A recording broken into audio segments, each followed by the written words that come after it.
আমরা দেশের লাগি কর্তা, জাতি ধর্ম বর্ণ সারার লাগি দোয়া কর্তা। তো তার বহুত ভালো গুণ। আজ আমরা এই গুণী ব্যক্তির আমরা মাঝে জন্য বিদায় রয়েছি। আমি তার লগে খুব ব্যক্তিগত সম্পর্ক আছে, তার খুব শুরু আছে। বহুত জিনিসের উপরে তাই আমার আমল করার লাগে হয়েছে।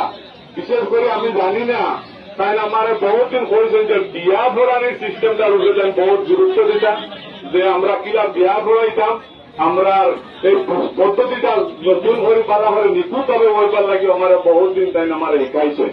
তো যাই হোক, আজ তাই আমরা মাঝে জন্য বুঝিয়া গেছেন গিয়া, আর তার লাগে আমরা দোয়া করতাম, বেশ বেশ দোয়া করতাম যাতে তান যে আল্লাহ জন্য তো সূর্য স্থান করে, আর তান যত গুণমগ্ন আছেন সারারে আল্লাহ সবরে জামিল আশা করে। সালাম আলাইকুম।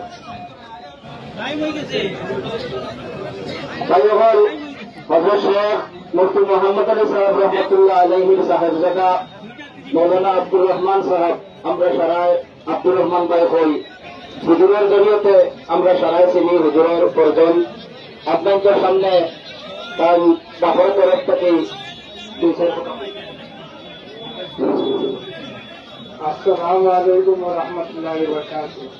উপস্থিত সদস্য, আপনারা সবাই জানেন আমার আব্বা মরহুম মুফতি মোহাম্মদ আলী সাহেব দীর্ঘ 52 বছর জয়নগর মাদ্রাসার খেদমত করছেন।